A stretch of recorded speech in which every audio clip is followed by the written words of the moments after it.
Buenos días, amados hermanos. Es un gusto compartir con ustedes en este tiempo la palabra del Señor. ¿Y cuántos estamos dispuestos a recibir su palabra? Y ahora una pregunta un poco más difícil. ¿Cuántos queremos hacer su palabra? Con ese mismo ánimo y con ese mismo ímpetu, quiero pedirles que podamos cerrar nuestros ojos una vez más y que le pidamos dirección al Señor para este tiempo. Amén. Cerremos nuestros ojos. Bendito Señor, Padre bueno, gracias queremos darte una vez más, porque como acabamos de cantar, Señor, lo que tu palabra dice, en ti encontramos, Señor, gozo, en ti encontramos, Señor, salvación, en ti encontramos alegría, esperanza, fe. Todo lo bueno viene de ti, Señor, y asimismo, Padre, queremos darte la gloria y la honra, así como tú solicitas en Gálatas, Señor, que cuando nos reunamos te cantemos himnos, te cantemos canciones, Señor, que tengan que ver con tu palabra. Asimismo, Señor, que este tiempo de la exposición y predicación de tu palabra sirva para edificarnos, pero también para engrandecer tu santo nombre, y porque toda la gloria es para ti, Señor. Asimismo te ruego, Señor, que cuides mi boca de decir cosas que no están en tu palabra, que pueda ser utilizado, Señor, como un portavoz nada más de lo que tu palabra dice. En Cristo Jesús. Amén y amén. Bienvenidos, hermanos. Bueno, había una vez un hombre rico que fue a ver al mejor joyero de la ciudad. Llevaba en sus manos 2 anillos de oro que lucían exactamente iguales. Eran muy idénticos estos anillos. Ambos brillaban bajo la luz. Ambos tenían el mismo peso y ambos llevaban grabadas las mismas letras finas. El hombre le dijo al joyero: uno de estos 2 anillos es oro puro y me costó una fortuna. El otro anillo es una imitación barata de bronce bañada en oro que compré por apenas pocas monedas. No logro distinguirlos. ¿Puedes decirme cuál es el verdadero y cuál es el de mentira? Y el viejo joyero entonces tomó una lupa especial, las herramientas que ellos tienen, y luego llenó un vaso pequeño de cristal con un líquido fuerte, es decir, un componente químico, y colocó una gota en cada uno de los anillos. Al instante, el anillo falso empezó a burbujear, su brillo se apagó y el baño de oro se disolvió, dejando ver el metal oscuro y barato que tenía por dentro. En cambio, el anillo de verdad, en la superficie, el anillo verdadero no cambió en nada. Al contrario, la gota de ácido limpió la superficie y la hizo brillar con más intensidad. El joyero miró al cliente y le dijo: la mentira siempre imita a la verdad. En la superficie, en el peso y en la apariencia pueden ser idénticos, pero la prueba del fuego y de la sustancia revela de qué están realmente hechos. Lo falso se corrompe ante la prueba, pero lo verdadero resiste y se purifica. Y quiero repetirles eso último. Lo falso corrompe ante la prueba, pero lo verdadero resiste y se purifica. En otras palabras, lo que diría este joyero y lo que todos hemos escuchado alguna vez: no todo lo que brilla es oro.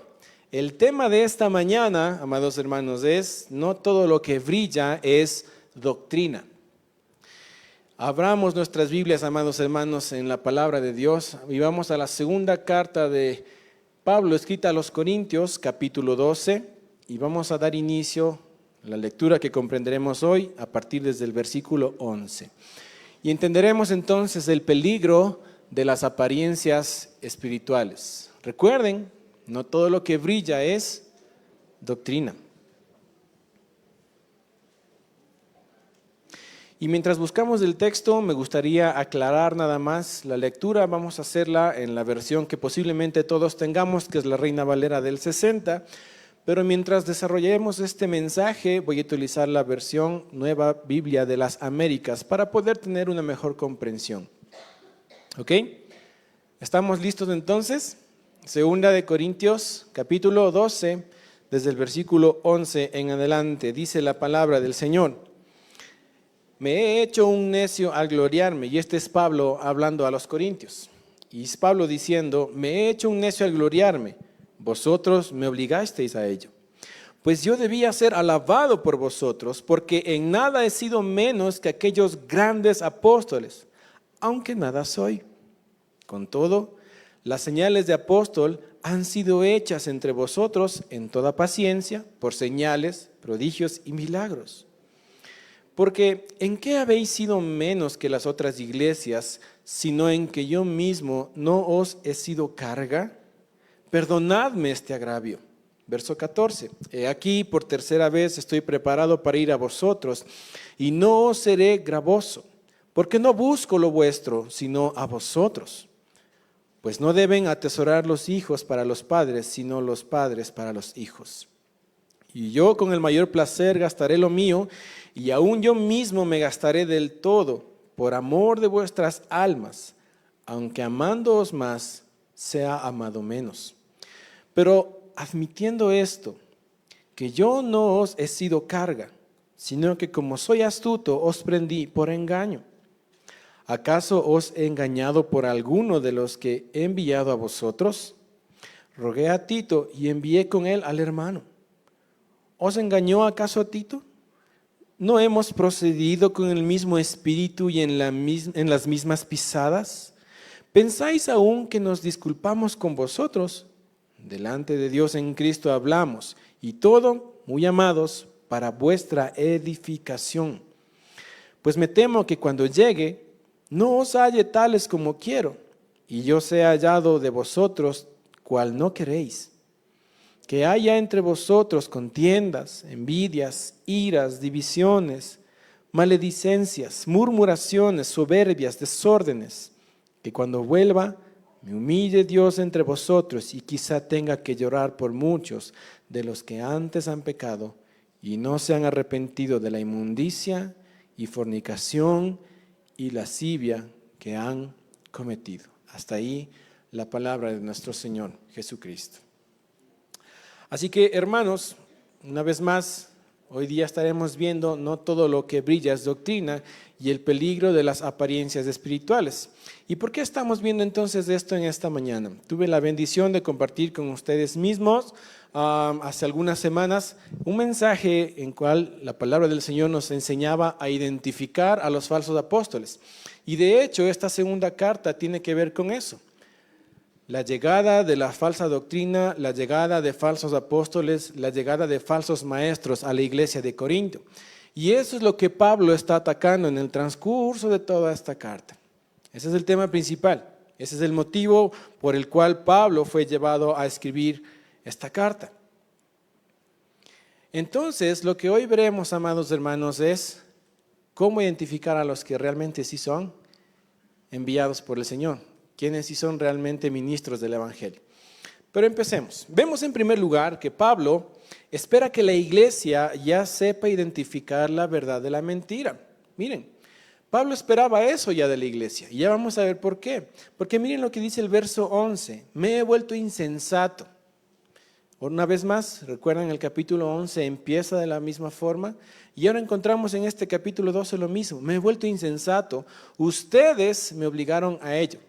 Pablo está diciendo, lo que voy a decir no está bien, no es coherente. No estoy siendo cuerdo con lo que estoy a punto de decir. Y aquí es interesante lo que Pablo viene después a decir. Pues yo debiera haber sido elogiado por ustedes. Notemos un poco ahí el sarcasmo de Pablo.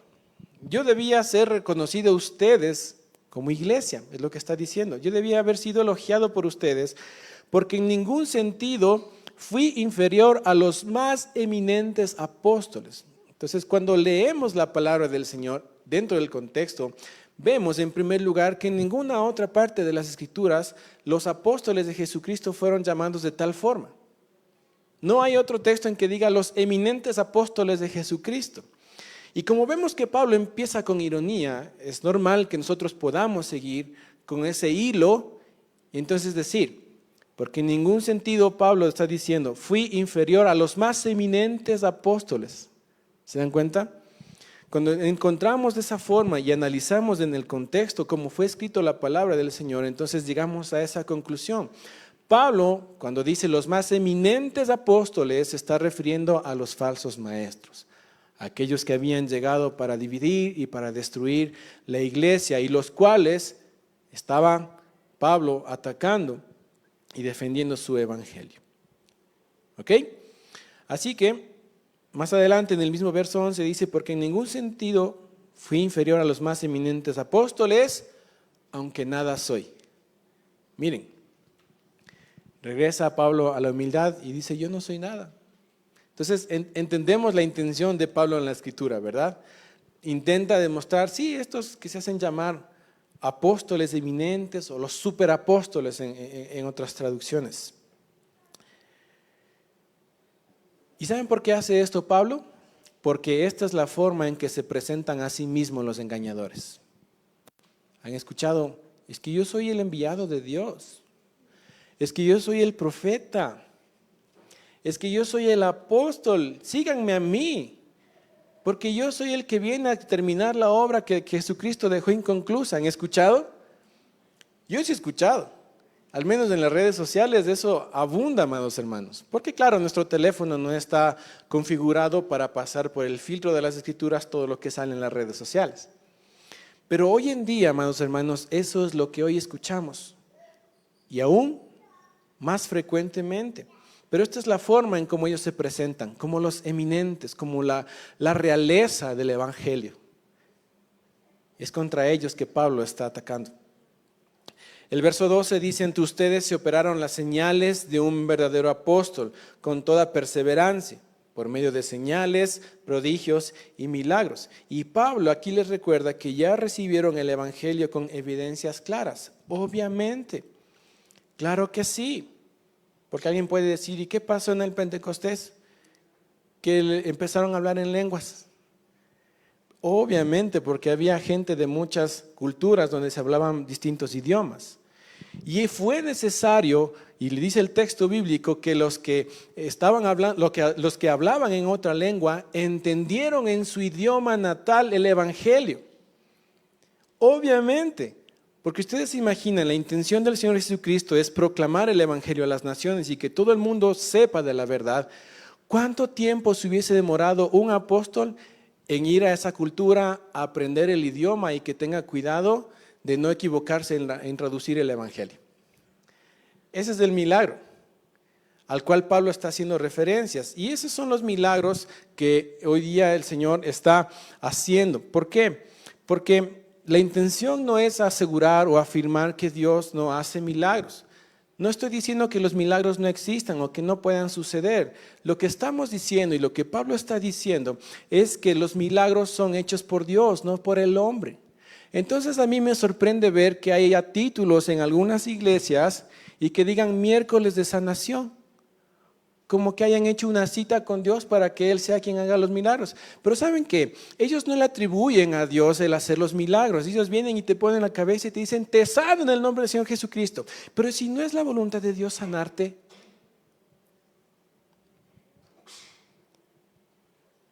¿es realmente Dios quien sí sigue sanando? Sí. ¿Es Dios quien salva? Sí, pero es Dios, no el hombre. Y la voluntad de Dios no está atada al ser humano. Debe ser al revés. Nosotros los seres humanos nos atamos a la voluntad de Dios.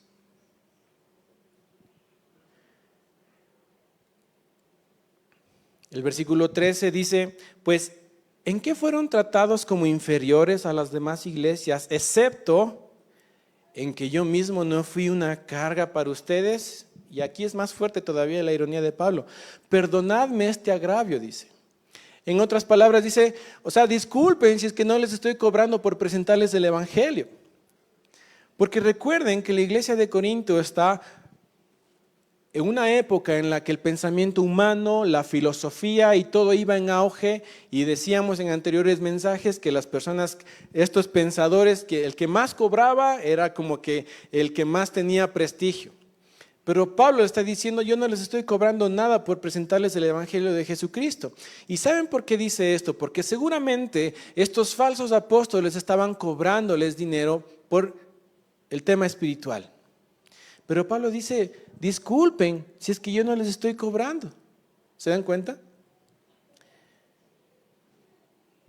De manera que Pablo entonces aquí se ve en la necesidad y dice también que fue obligado, como leíamos al comienzo. Me he hecho un necio al gloriarme, dice Pablo al inicio de estos versículos. Y entonces Pablo está en la necesidad y fue obligado a decirles lo que hoy estudiaremos juntos. Así que quiero compartir con ustedes, amados hermanos, 7 señales de un verdadero ministro del Evangelio. Como ya vimos en capítulos anteriores, una vez más, compartíamos y veíamos, estudiábamos cómo nosotros identificar a un falso apóstol, pero ahora la misma palabra del Señor nos va a enseñar cómo identificar a un verdadero ministro, no apóstol, a un verdadero ministro. Porque los que trabajan para el Señor son servidores, son siervos. Los apóstoles ya estuvieron con el Señor Jesucristo. Hoy por hoy todos podemos identificarnos como siervos del Señor, buscando siempre la humildad delante del Padre. Así que vamos a compartir rápidamente, amados hermanos, 7 señales para identificar a un verdadero ministro del Evangelio. Alguien que puede decir, sí, él sí es enviado de Dios, pero no para revelarnos más escritura, eso es una equivocación. Todo lo que necesitamos ya fue escrito, ya está cerrado el canon. Más bien es alguien que cumple la palabra del Señor. ¿Se entendió la diferencia? No es alguien que viene a revelarte algo, al revelarte el futuro. No, solamente Dios lo sabe. Más bien es alguien que realmente pone en práctica lo que la palabra de Dios dice. Así que empecemos. ¿Tienen papel y lápiz? Bueno, les recomiendo que anoten. En primer lugar, un verdadero ministro del Evangelio tiene interés por las personas, no por las cosas de las personas. ¿Se dan cuenta la diferencia? Un verdadero ministro del Evangelio tiene interés por las personas, no por las cosas que tienen estas personas. Miren lo que dice versículo 14. Miren, esta es la 3ª vez que estoy preparado para ir a ustedes, y no les seré una carga. Miren, ya vamos a ver a qué se refiere con una carga. Pues no busco lo que es de ustedes, sino a ustedes. Pablo está diciendo, no me importa lo que ustedes me puedan dar, quiero ir por ustedes. No quiero ir a visitarles para que me den cosas. Quiero ir a estar con ustedes porque me interesan ustedes, es lo que está diciendo Pablo. Y este es un principio, lo que viene a continuación, que dice, porque los hijos no tienen la responsabilidad de atesorar para sus padres, sino los padres para sus hijos. ¿Y cuántos de los que somos papás queremos darle todo a nuestros hijos? Está bien, es normal. Lo que dice Pablo es que no es normal que nuestros hijos atesoren para los padres. Entonces, él está describiendo un orden lógico. Y hoy sucede que las personas hacemos todo a lo contrario. Todo hacemos al revés. ¿Les ha pasado? O sea, si nos ponemos a pensar en eso, amados hermanos, vamos a darnos cuenta de que todo está al revés. Porque dichos pastores y dichos apóstoles, aquellos que se hacen llamar profetas, estas personas lo que buscan es lo que tiene la gente y no a la gente. Y si nos detenemos a pensar en esto, amados hermanos, todo está al revés. Por ejemplo, hombres que quieren ser mujeres, o viceversa, mujeres que quieren ser hombres. Hay personas que quieren ser animales. ¿Se dan cuenta? Y ahí yo creo que más sensatos son los animales, porque yo no he visto un perro que anda caminando en 2 patas queriendo ser persona. Ellos son más sensatos que nosotros. Los seres humanos estamos queriendo ser animales. ¿En qué mundo cabe? ¿Se dan cuenta? Y lo peligroso de esto, amados hermanos, es que aunque para nosotros esto no sea normal, ya es normal escuchar de esto. ¿Se dan cuenta? Aunque para nosotros esto no es normal, ya es normal escuchar esto que está sucediendo en el mundo. Amados hermanos, no hay ofensa más grande para Cristo que su evangelio sea utilizado con fines lucrativos. No hay nada que ofrenda más al Señor Jesucristo que su evangelio, su precioso evangelio, sea utilizado con fines lucrativos. El Evangelio es para salvar personas. El Evangelio es para darle la gloria al Señor. Eso lo encontramos en Efesios. El Evangelio es para llevar a las personas que están perdidas y que se encuentran muertas en sus delitos y pecados, para traerlos a la vida. Para eso es el Evangelio, no para llenar de dinero las arcas de estos apóstoles y falsos maestros. Y es con el objetivo de preservar puro el Evangelio que Pablo prefiere no ser una carga. ¿Recuerdan lo que era una carga? Así que Pablo está diciendo, yo no quiero cobrarles a ustedes dinero, porque ellos están, sí, estos falsos apóstoles sí, les piden dinero, les piden plata, eso es lo que quieren de ustedes, pero no les interesan ustedes. Así que alguien que realmente es genuino en cuanto al Evangelio, no busca ser una carga. En segundo lugar, amados hermanos, un verdadero ministro del Evangelio da su vida al servicio de los demás.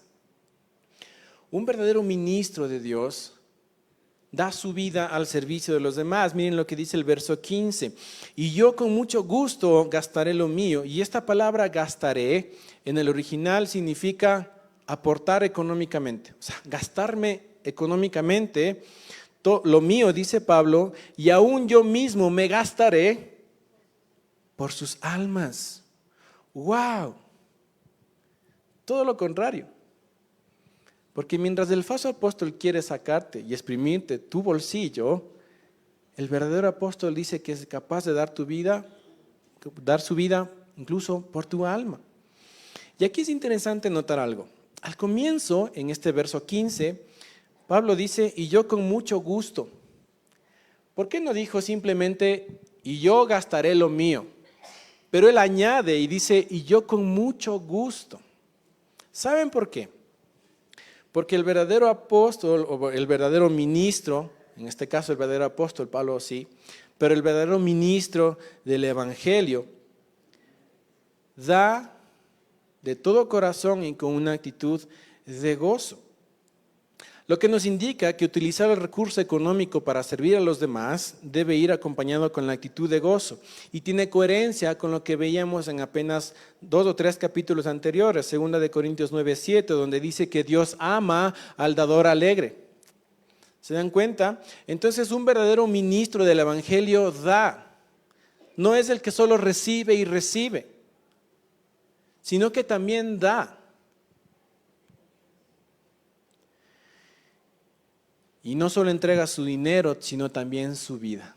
Dice, gastaré mi recurso, pero también me gastaré a mí mismo, me gastaré por completo. Es decir, hasta lo último yo entregaría mi vida por sus almas. Un ministro genuino del Evangelio ama más a las personas que al dinero. Un verdadero ministro del Evangelio ama a los demás aunque no pueda ser sostenido por dichas personas. Miren, Pablo no les está diciendo como no les estoy cobrando, entonces allá ustedes verán lo que hacen. Sino que Pablo está enseñándonos el principio de que todo aquel que quiera servir al Señor no debe hacerlo por interés económico. Un ministro genuino descansa en que Dios es quien lo sostiene y lo sustenta. Dios es quien sostiene y sustenta a un verdadero ministro. A través de las personas puede ser, gloria al Señor, pero realmente es Dios quien sostiene y sustenta. Y no solamente con los ministros del Señor, con todo hijo de Dios. Y es impresionante porque la palabra del Señor dice que Dios promete que vamos a tener ¿qué? Abrigo y alimento. Y yo pregunto, ¿a quién nos ha faltado algo alguna vez de esto que acabo de mencionar? ¿Quién se ha quedado sin comer? ¿Quién no tiene vestido puesto? Es que Dios no promete riqueza. Dios promete alimento y abrigo. ¿Saben por qué? Porque lo más valioso que ya puede tener el ser humano ya lo tenemos. El Evangelio de Jesucristo. El mismo Espíritu de Dios habitando en nosotros. No hay nada que sobrepase eso, amados hermanos. Qué privilegio tan grande ser llamados hijos de Dios.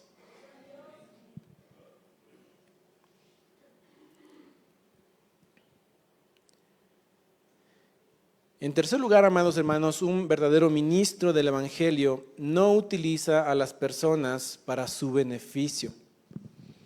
No utiliza a las personas para sus beneficios. Miren lo que dice el verso 17. ¿Acaso he tomado ventaja de ustedes por medio de alguien de los que les he enviado?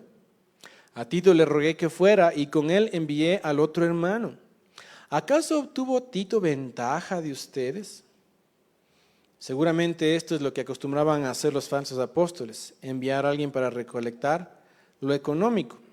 La difamación contra Pablo incluía que enviaba a otros para aprovecharse de la iglesia. Y sí, obviamente, Pablo envió a estos hermanos ¿a qué? A recoger el dinero. Pero obviamente, la misma palabra del Señor ya lo veíamos en capítulos anteriores y en Primera de Corintios también, que esta colecta que estaban haciendo las iglesias, ni siquiera era solo Pablo, las iglesias de Antioquía estaban recolectando una ofrenda. ¿Para qué? Para sostener a la iglesia de Jerusalén que estaba atravesando por momentos difíciles. ¿Recuerdan que hablábamos de eso?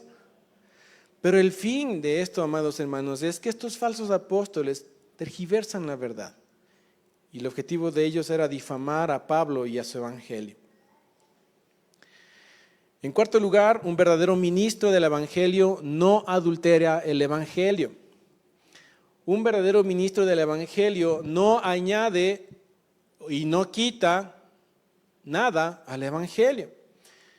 Por eso dice la parte B del versículo 17.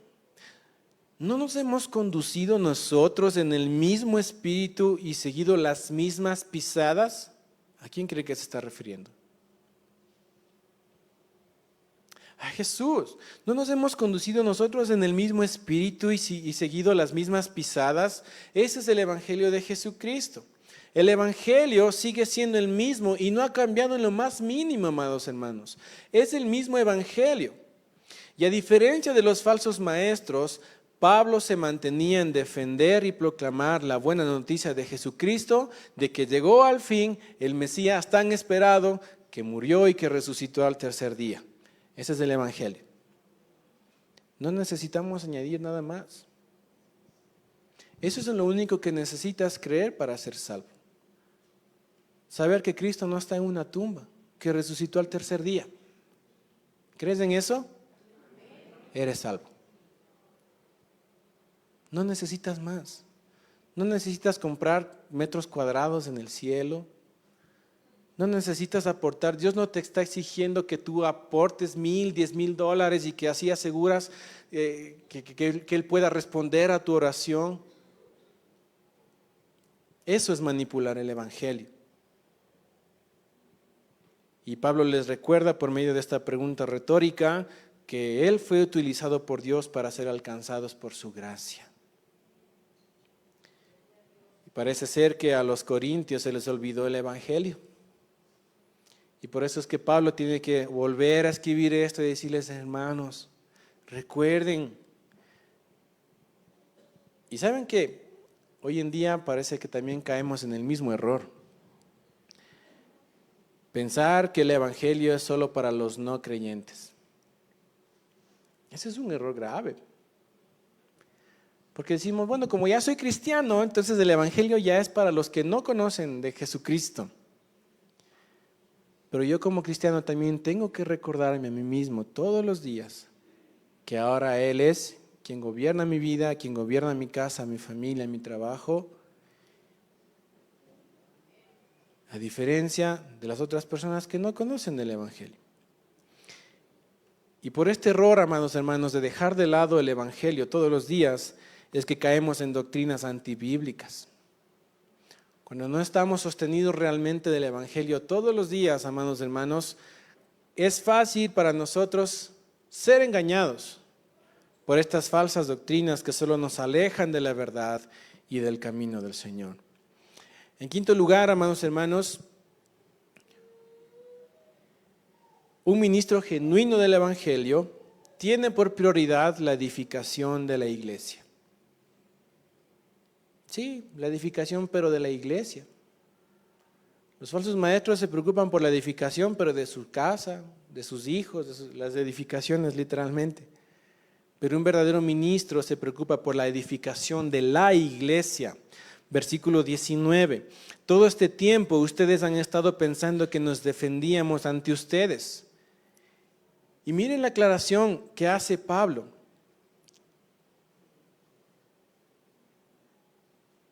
Esto hace Pablo para que nosotros, la iglesia de Corinto en este instante, entienda que no son dos personas que están presentando su evangelio y que ellos puedan ser juez y parte para decidir, tú sí, tú tienes la verdad, tú no. Solamente Dios puede juzgar, amados hermanos. Pero por eso aclara Pablo y dice, todo ese tiempo ustedes han estado pensando que nos defendíamos ante ustedes. En realidad es delante de Dios que hemos estado hablando en Cristo. Un verdadero ministro se preocupa por rendirle cuentas a Dios y no a las personas. ¿Se dan cuenta? Y todo esto, dice, amados, es para su edificación. El verdadero maestro vive consciente de que es a Dios a quien tiene que rendir cuentas. Y el maestro genuino todo el tiempo tiene la palabra de Dios en su boca. Así que no permite que sean sus experiencias, no permite que sea su vida pasada o lo bonito que hable, sino que un verdadero ministro del evangelio siempre tiene la palabra de Dios lista en su boca, en su mente, en su corazón, para cuando llegue el momento de la prueba y darte un consejo, te aconseje con la palabra. Porque si te aconseja con su experiencia, caes en el riesgo de que realmente no suceda nada. Pero alguien que tiene la palabra de Dios en su boca habla la verdad, no porque sea de él, sino porque es la palabra de Dios. Y Dios no miente. Dios no es un Dios mentiroso. A Él le creemos, a Él alabamos. Pero esto no nos deslinda de la responsabilidad de comprobar todo lo que escuchamos. Miren, es fácil decir, bueno, ya soy cristiano, entonces ya, escucho todo el mensaje, ese señor se escucha espiritual, sí ha de ser cierto. Qué bonito que habla, sí ha de ser cierto. No. Todo lo que escuchamos, amados hermanos, ya sea aquí, ya sea en otra iglesia, ya sea en YouTube, ya sea en redes sociales, todo tienes que comprobar que esté escrito en la palabra del Señor. Y aún más, que no sea tergiversada la verdad, sino que realmente eso que estás escuchando sea lo que Dios está diciendo en su palabra. Alguien puede escucharse espiritual, pero no ser bíblico. Tengamos mucho cuidado con lo que escuchamos. Alguien puede escucharse espiritual, pero no ser bíblico. ¿Es posible? Sí. En sexto lugar, amados hermanos, un verdadero ministro del evangelio procura la unidad de la iglesia.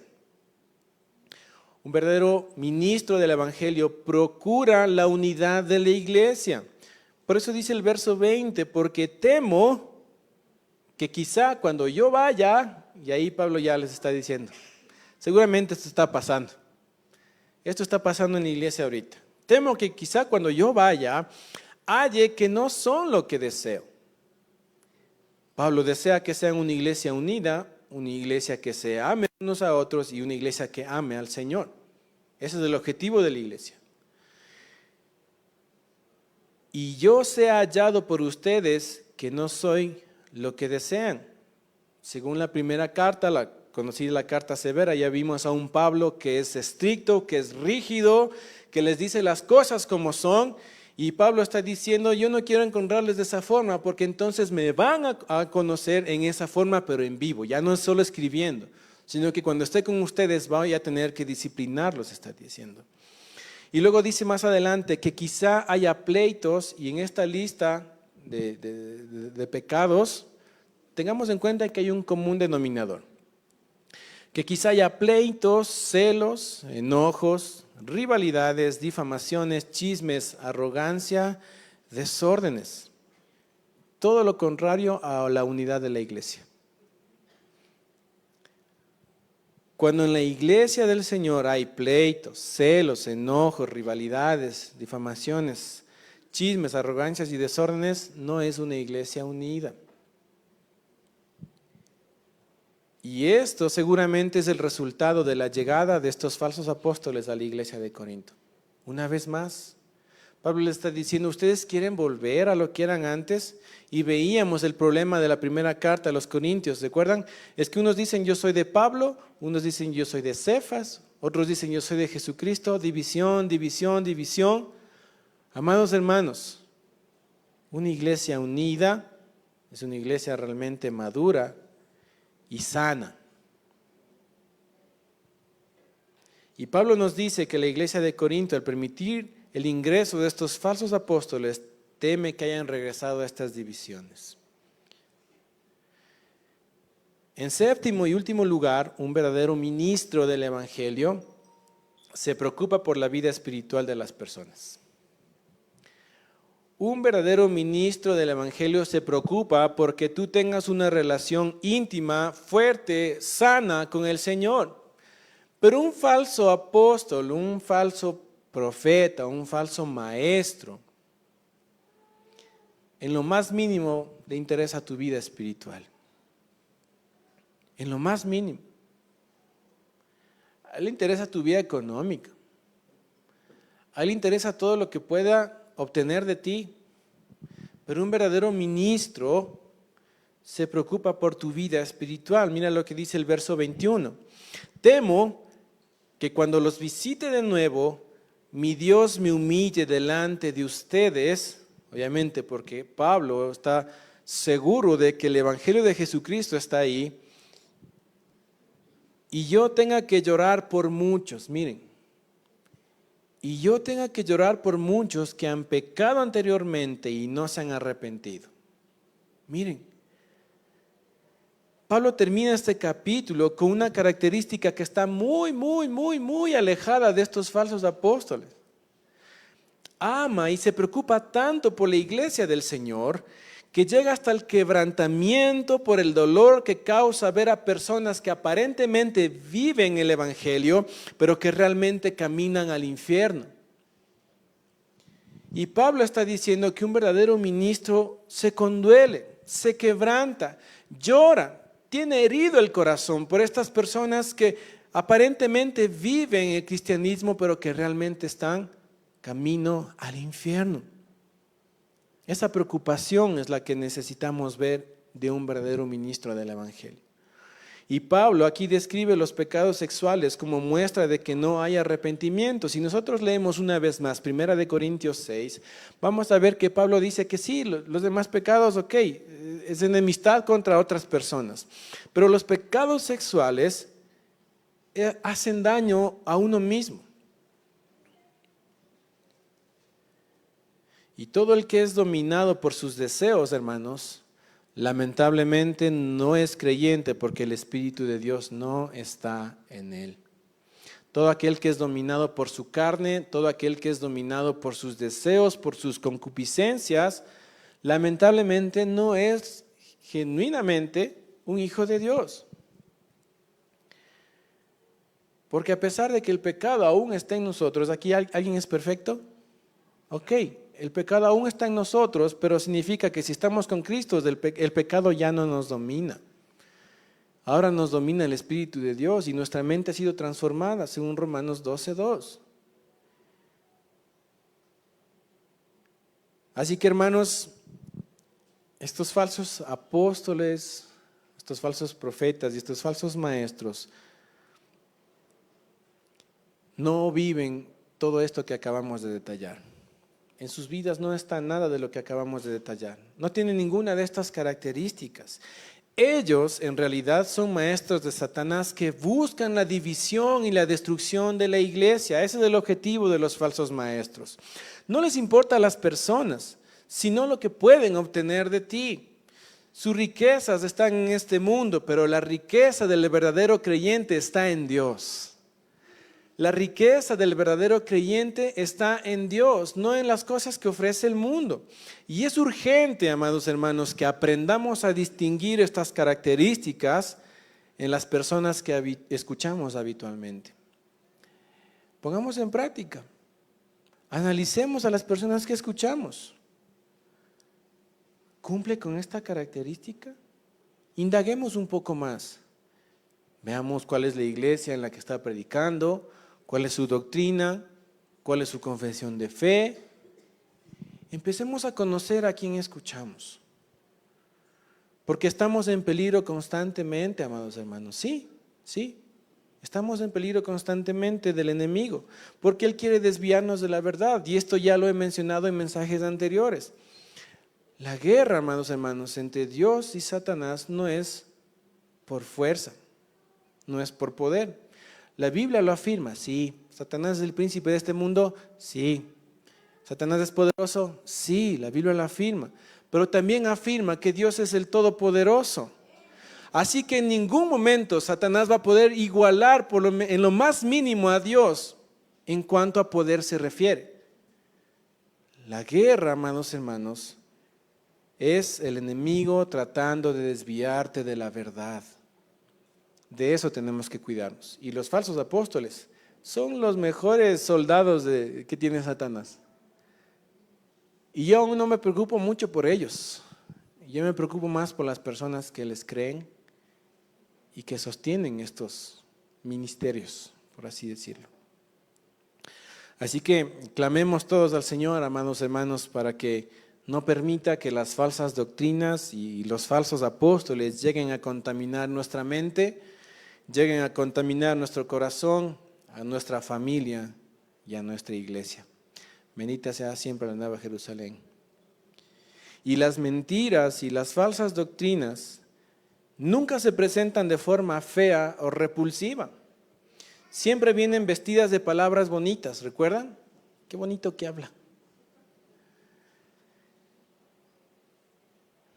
También vienen como medias verdades o apariencias atractivas para confundirnos. Así que, como el joyero usó la herramienta para ver de cerca los anillos, nosotros necesitamos de la palabra de Dios y la guía del Espíritu Santo para examinar lo que oímos.